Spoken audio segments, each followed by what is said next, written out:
Dan untuk mengetahui informasi selengkapnya, kita sudah terhubung dengan jurnalis VOA, Virginia Gunawan di Alexandria. Ya, Virginia, sudah terjadi tadi debat terakhir. Seperti apa keseruannya dan apa topik yang paling panas yang dibahas? Ya, Wilson, debat kali ini memang berbeda dibandingkan debat pertama yang dinilai pengamat dan warga AS tidak substantif dan jadi perang interupsi.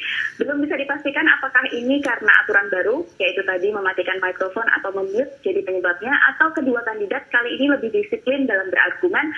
Tapi yang jelas, kita tadi lebih bisa mendengarkan argumen dari kedua kandidat dan serangan-serangan yang diberikan oleh Trump kepada Biden, maupun sebaliknya juga tampak lebih tertata. Beberapa topik yang sempat disinggung tadi termasuk seperti yang tadi sudah disampaikan, rencana penanganan pandemi COVID. Presiden Trump menyebut bahwa vaksin akan tersedia dalam beberapa minggu ke depan. Namun oleh moderator dipertanyakan karena beberapa ahli kesehatan memprediksi vaksin baru akan siap pada awal tahun depan. Sementara untuk Joe Biden sempat ditanyai terkait crime bill yang ia dukung pada tahun 1994 yang jadi kontroversi, terutama terkait posisinya untuk membela warga kulit hitam di Amerika. Beberapa kali Trump juga sempat bertanya kepada Biden mengapa baru sekarang melakukan hal-hal yang ini dia lakukan, padahal ia punya 8 tahun sebagai wakil presiden selama masa pemerintahan Obama. Ini salah satu strategi dari kubu Trump yang jika sebelumnya kita lihat ia kerap membandingkan dirinya sebagai orang yang baru dalam politik, sementara Joe Biden yang sebelumnya menjadi senator selama 36 tahun dianggap tidak terlalu lama berpolitik. Baik. Isu lain yang menjadi bahasan adalah isu keamanan nasional karena sehari sebelumnya intelijen Amerika sempat menuduh Iran dan Rusia menyerang Pilpres AS. Beberapa isu klasik seperti imigrasi, tunjangan kesehatan juga diperdebatkan termasuk perubahan iklim. Debat ini diharapkan bisa membantu para pemilih yang belum menentukan pilihan mereka yang diperhitungkan sekitar ada 5% oleh Quinnipiac University dari total pemilih. Baik, Virginia, selain saat ini digelar di tengah pandemi COVID-19, apa yang berbeda pada pemilu AS tahun ini dibandingkan pemilu sebelumnya?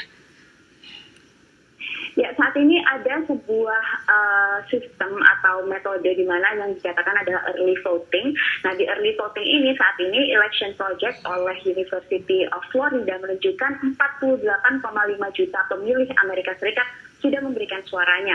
Di tengah pandemi, antusiasme warga AS untuk memilih kali ini termasuk cukup besar ya, karena dalam pemilu kali ini, rekor jumlah pemilih yang terdaftar itu yang paling banyak dan jumlah pemilih yang sudah memasukkan suara mereka lewat pemilu awal ini juga yang paling banyak.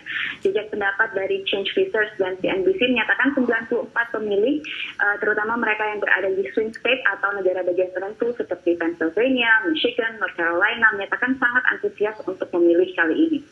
Nah, sejauh ini ada tinggal 2 minggu lagi, Virginia, untuk pemilihan. Siapa yang unggul di survei-survei dari Amerika Serikat?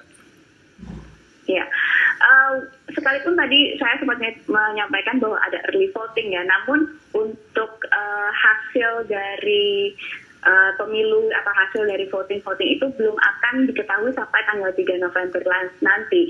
Belum lagi sebagian negara bagian surat suara itu masih akan terus diterima sampai tanggal 11 November selama cap pos menunjukkan tanggal 3 November. Jadi bisa dipastikan kontestasi ini belum selesai dan diperkirakan tidak akan selesai bahkan setelah tanggal 3 November nanti.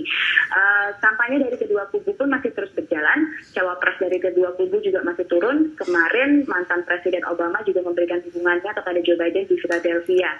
Saat ini untuk dalam polling nasional, Biden unggul 8 poin dari Trump, sementara di negara-negara bagian penentu atau swing states, ia unggul antara 2 hingga 8 poin.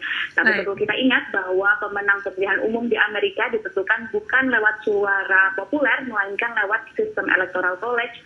Seperti kasusnya pada pemilu 2016 lalu, Hillary Clinton sekalipun menang 3 juta suara dari Donald Trump, namun kalah secara sistem electoral college dari Trump. Mungkin bisa dijelaskan secara singkat apa saja keunggulan yang dimiliki oleh Donald Trump dan juga Joe Biden sendiri? Masing-masing punya keunggulannya terhadap pendukungnya masing-masing ya, karena saat ini untuk masalah isu keduanya memang sangat terpolarisasi dan sangat rooting atau mengakar pada prinsip dari kedua partai. Jika misalnya kita lihat isu-isu yang paling membelah di Amerika Serikat itu adalah isu tunjangan kesehatan misalnya. Keduanya punya pakem sendiri dan kedua punya pandangan yang sangat berbeda. untuk kedua pendukung antara kedua kandidat ini.